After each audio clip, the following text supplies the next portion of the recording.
پھیل گئی، اور حضرت عمر کا وہی دستور اللہ کے نبی کے زمانے والا، مہینے میں ایک دن گوشت کھانا ہے، چھنے ہوئے آٹے کی روٹی نہیں کھانی ہے، اور سخت لباس پہننا ہے۔ تو صحابہ آپس میں جمع ہوئے کہ اب حضرت عمر کو اپنا رویہ بدلنا چاہیے، کوئی خادم ہو، کوئی غلام ہو، کوئی لباس اچھا ہو، کھانا اچھا ہو۔ آپس میں بات، اچھا بھی کون بات کرے؟ حضرت علی نے فرمایا کوئی نہیں مانیں گے، کہ نہیں ہم بات کرتے ہیں۔ اچھا کون بات کرے؟ تو سارے ڈر کے کہنے لگے ہم تو نہیں کرتے۔ اچھا بھائی کون بات کرے؟ چلو حضرت عائشہ سے کہتے ہیں، حضرت حفصہ سے کہتے ہیں وہ بات کریں، چونکہ وہ اللہ کے نبی کی بیگمات ہیں تو ان کا ضرور وہ خیال بھی کریں گے، پروٹوکول بھی دیں گے۔ تو ایک بیٹی ہیں حضرت حفصہ، یہ دونوں امہات المومنین تشریف لائیں۔ آپ اٹھ کے بیٹھ گئے، حضرت عائشہ نے بات شروع کی، امیر المومنین آپ سے ایک بات کرنی، تو کہو۔ کہ اللہ کے نبی کا دور تھا، دنیا آئی نہیں تو وہ فقر میں چلے گئے، پھر میرے باپ کا دور آیا تو دنیا کوئی نہیں آئی تھی، وہ بھی فقر میں چلے گئے۔ اب اللہ نے آپ کا دور ہمیں دکھایا ہے، ملک فتح ہو گئے، سونے چاندی کے ڈھیر لگ گئے، اور آپ اسی فقیری پر ہیں۔ ہم دونوں یہ عرض کرنے آئی ہیں کہ آپ اپنا طرز زندگی بدل لیں۔ تو ایک دم چہرے کا رنگ بدلا، فرمایا کس نے بھیجا ہے تم دونوں کو میرے پاس؟ تو حضرت عائشہ نے کہا پہلے آپ ہاں نہ کریں پھر ہم بتائیں گے کس نے بھیجا ہے۔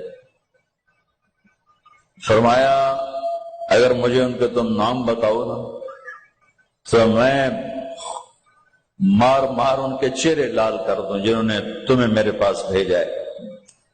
پھر ان کے آنسو بھر آئے، پھر فرمایا میری بیٹی حفصہ، میں عائشہ سے نہیں تجھ سے بات کرتا ہوں، تو بتا، تو گھر والی ہے۔ زندگی میں اللہ کے نبی نے 2 ٹائم کھانا کھایا؟ کبھی 2 ٹائم کھانا کھایا؟ اللہم نعم، کا جی نہیں کھایا، نہیں کھایا۔ تمہیں پتا ہے نا صبح کھاتے تھے شام نہیں کھاتے، کا جی شام کھاتے تھے صبح نہیں کھاتے تھے، ٹھیک ہے نا، کا جی اچھا تمہیں پتا ہے نا میرے نبی کے پاس ایک ہی پہننے کا جوڑا ہوتا تھا۔ حفصہ تیرے گھر میں نبی کے 2 جوڑے تھے یا ایک تھا؟ ایک تھا، کہ اسی کو خود دھوتے تھے، نوکر نہیں دھوتا تھا، بیگم نہیں، خود دھوتے تھے، سکھاتے تھے، پہن کے باہر آتے تھے۔ کئی دفعہ ایسا ہوا کہ نہیں ہوا کہ نماز کا ٹائم آیا اور بلال نے آ کے آواز لگائی یا رسول اللہ نماز کا وقت ہو چکا ہے، اور آپ فرماتے تھے بلال ابھی میرے کپڑے خشک نہیں ہوئے، ہونے سکنے پائے، ہونے سکنے پائے، علی گلین میں آ جانا۔ نماز لیٹ ہو جاتی تھی، کپڑے خشک نہیں ہوتے تھے۔ اور تمہیں وہ دن تو یاد ہوگا کہ ایک دفعہ جوڑا بھی نہیں تھا، ایک چادر ہی تھی، اسی کو گلے میں اور بدن پہ لپیٹ کے نماز پڑھائی تھی۔ اور تمہیں وہ بھی یاد ہوگا کہ ایک دفعہ چادر بھی نہیں تھی تو ایک انصاری عورت سے کپڑے ادھار مانگ کے جا کے نماز پڑھائی تھی۔ تم محل بنا کے تکبر میں آتے ہو کہ ساڈا محل ویکھو، ساڈا سیٹ اپ ویکھو، ساڈا سٹیٹس ویکھو۔ لعنت ہے تمہاری اس سوچ پر کہ تم نے پیسے کو سٹیٹس بنایا ہے، تم نے سونے چاندی کو سٹیٹس بنایا ہے، تم نے اپنی فیکٹری بنگلوں کو اور گاڑیوں کو سٹیٹس بنایا ہے۔ کس چیز کو؟ اس مچھر کے پر کو، اس دھوکے کے گھر کو، اس مکڑی کے جالے کو، اس مٹ جانے والی کائنات کو، اس دھوکے باز بڑھیا کو، اس مکار بڑھیا کو، اس غدار کائنات کو تم کہتے ہو کہ ایسی بڑے چودھری ہیں، بڑے سردار ہیں، بڑے تاجر ہیں۔ کیا ہے؟ مچھر کا پر، دھوکے کا گھر، مکڑی کا جالا۔ جاؤ قبرستان میں میانی میں بڑے بڑے سردار پڑے ہیں، جہانگیر کے قبر پر جا کر دیکھو، اس کے نام کا ڈنکا بجتا تھا، سنسان۔ اے راوی کے کنارے ایک ٹوٹا سا مکان ہے، جن کو بھی جہاں شب کی سیاہی کا سما ہے۔ یہ کون ہے؟ کہتے ہیں یہ آرام گہے نور جہاں ہے، جس پر جہانگیر مر مٹا، ساری چابیاں جس کو پکڑا دیں، دن میں بھی شب کی سیاہی کا سما ہے۔ تجھے یاد ہے حفظہ، میرے نبی نے کبھی ٹیک لگا کے کھانا کھایا؟ تو یاد ہے کبھی ٹیک لگا کے کھانا کھایا؟ ہمیشہ ایسے جھک کے کھانا کھایا کہ میں غلام ہوں، غلاموں کی طرح کھاؤں گا۔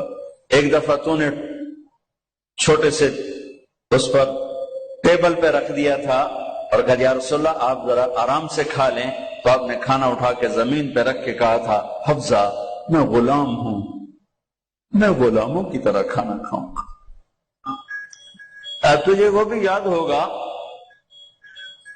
تیرے گھر میں میرے نبی کا بستر کیا تھا بتا؟ کہ یہ ایک ٹاٹ تھا، ٹاٹ جو دن میں پھیلا دیتی تھی، رات کو دوہرا کر دیتی۔ کا اچھا وہ رات یاد ہے جب تو نے اسی ٹاٹ کی ایک کی بجائے 2 تہ لگائی تھی، اور صبح اللہ کے نبی نے پوچھا تھا حفظہ میرا بستر تبدیل کر دیا؟ کہ نہیں یا رسول اللہ وہی ہے، میں نے ایک کی 2 تہ لگا دی تاکہ آپ کے لیے تھوڑا نرم ہو جائے۔ کہ نہیں حفظہ اسے جیسا پہلے تھا ویسا ہی کر دو، میں رات کو اٹھ کے اللہ سے باتیں کرتا ہوں، اس کی نرمی نے مجھے اٹھنے میں ذرا رکاوٹ پیدا کی۔ یہ باتیں میں ٹھیک کہہ رہا ہوں؟ کہ جی ہاں ٹھیک۔ کہا تم مجھے کہنے آئی ہو کہ میں راستہ بدل لوں؟ حفظہ جنہوں نے تمہیں بھیجا ہے، عائشہ جنہوں نے تمہیں بھیجا ہے انہیں بتاؤ 3 دوست تھے، 3 مسافر تھے، ایک ان کی منزل تھی، ایک ان کی راہ تھی، ایک ان کی ڈگر تھی، اس پر ایک چلا اور چلتے چلتے چلتے اپنی منزل پہ پہنچا اللہ کے محبوب، پھر دوسرا چلا اور اسی ڈگر پہ چلا اور چلتے چلتے اپنی منزل پر پہنچا ابو بکر صدیق۔ اب تیسرا چل رہا ہے، اگر انہی کی راہ پہ چلے گا تو ان تک پہنچے گا، ادھر ادھر ہو گیا دھول بھٹک جائے گا۔ انہیں جا کے بتا دو کہ جس راہ پر میرے دونوں ساتھی چلے میں اسی پہ چلتا رہوں یہاں تک کہ میرا اللہ مجھے میرے ساتھیوں سے ملا دے۔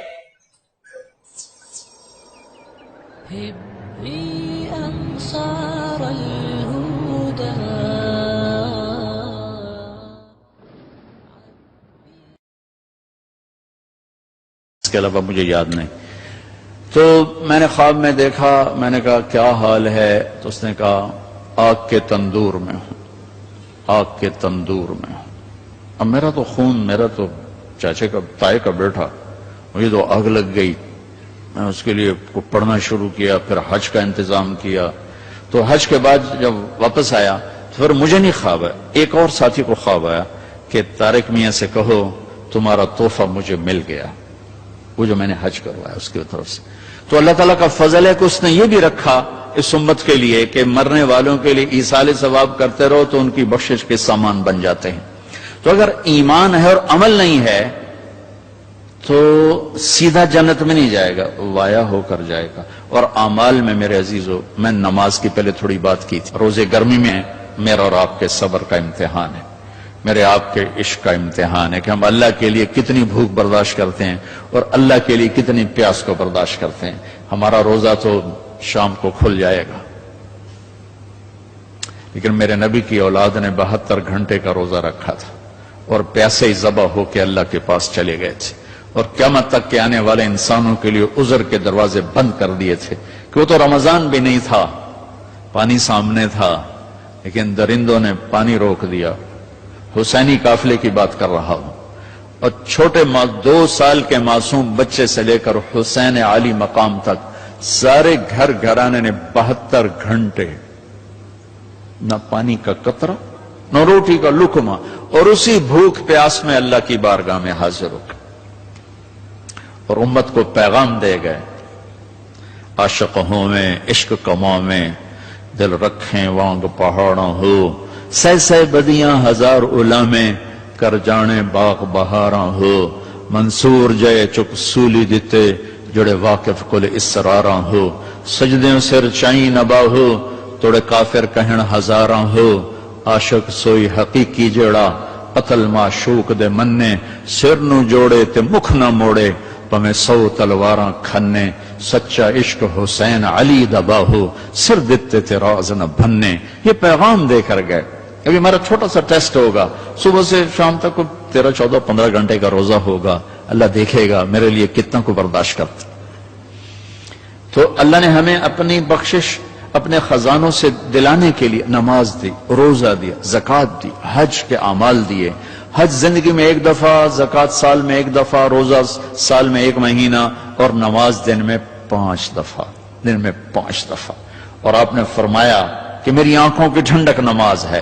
اور اللہ نے آسمان پہ بلا کے 50 نمازیں دیں. 50. اللہ کو پتا ہے 5 دینی ہے، اللہ کو پتا ہے انہیں 5 نہیں پڑھنی ہے، 50 کی تو پڑھنی ہے، ٹھیک ہے، نہیں اللہ 50 دے رہا ہے. اور میرے نبی کا مقام رضا ہے، تسلیم ہے. میرے نبی نے نہیں عرض کی یا اللہ اب یہ 50 کیسے پڑھیں گے؟ کہ ٹھیک ہے میرے رب میں راضی ہوں. واپسی ہو گئی.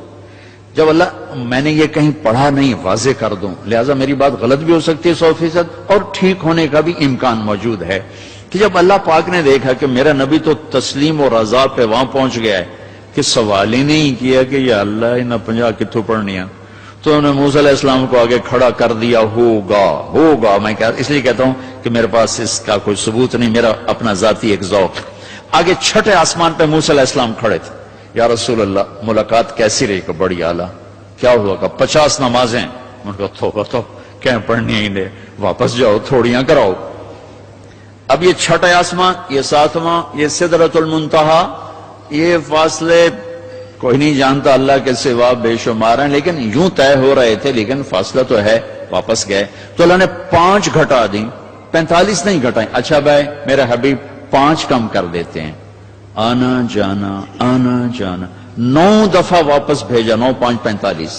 واپس جائیں یا رسول اللہ، واپس جائیں یا رسول اللہ، واپس جائیں یا رسول اللہ. اور ہر دفعہ 5. پہلے 5 کیوں نہیں دی؟ اور واپس گئے تھے تو 45 کیوں کم نہیں کی؟ ہر دفعہ بلا رہے ہیں، بھیج رہے ہیں، بلا رہے ہیں، بھیج رہے ہیں. اچھا 5. صرف آپ کو نماز کی اہمیت بتانے کے لیے کہ کتنا عظیم عمل ہے. جب 5 رہ گئیں اور موسیٰ علیہ السلام پھر کھلوتے، جی اب کیا ہوا؟ کہا جی 5 رہ گئی ہیں. کہا نہیں واپس جائیں، کوئی نہیں پڑھیں گے. کہا نہیں اب میں گیا تو یہ بھی اڑ جائیں گی، پھر میری امت کا کیا بنے گا؟ مجھے شرم آتی. کہ یا رسول اللہ ایک بات بتاؤں کیا؟ میری امت پہ 2 نمازیں فرض تھی. بنی اسرائیل 2 نمازیں تھیں، فجر کی 2 رکعت اور عصر کی 2 رکعت. با جماعت نہیں، انفرادی. رکوع کوئی نہیں، قیام سجدہ.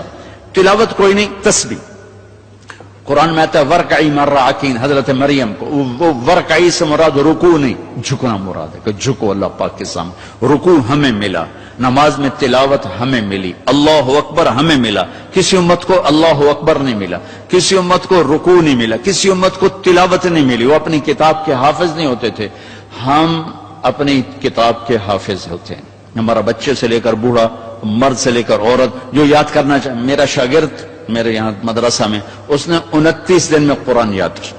صبح سپارہ یاد کرتا تھا اور رات کو تراویح میں سناتا تھا. وہ چھٹیاں ہو گئی، لڑکے چلے گئے، وہ امریکہ سے تھا تو وہ اس کا تو واپس جانے کا تھا نہیں، اور رمضان آ گیا، حافظ کا انتظام نہیں ہو سکا، تو نے کہا جی میں سناؤں گا. وہ فجر سے مغرب تک 1 پارہ یاد کرتا اور عشاء میں تراویح میں سنا دیتا تھا. 29 دن میں اس نے پورا قرآن سنا دیا. تو اللہ نے ہمارے لیے قرآن ایسا آسان. ابھی وہ امریکہ میں ماشاءاللہ مدرسہ. پہلی امت ہے اپنی کتاب کی حافظ نہیں ہوتی تھی، یہ امت قرآن کی حافظ. حضرت عثمان رضی اللہ تعالیٰ عنہ حرم شریف میں داخل ہوئے اور اللہ اکبر کر کے نماز کی نیت باندھی اور سورہ بقرہ شروع کی. عبد الرحمن تیمی پاس بیٹھے تھے، وہ کہنے لگے بھلا دیکھو رکوع کہاں کرتے ہیں. تو بقرہ سے جو چلے الف لام میم ذالک الکتاب، تو والناس پہ جا کے رکوع کیا. 1 رکعت میں سارا قرآن پڑھ دیا. یہ میرے رب نے ہمیں نماز کا حسن دیا ہے، نماز کی خوبصورتی دی ہے. ابو ریحانہ ایک سفر سے واپس آئے تو ان کی بیگم ان کے انتظار میں، اس زمانے میں نہ کوئی موبائل نہ ٹیلی فون، تو انتظار ہوتا تھا. جو جب رات کو بیٹھنے لگے تو کہنے لگے 2 نفل پڑھ لوں پھر بیٹھیں گے. انہوں نے کہا پڑھ لو. اللہ اکبر. جو شروع ہوئے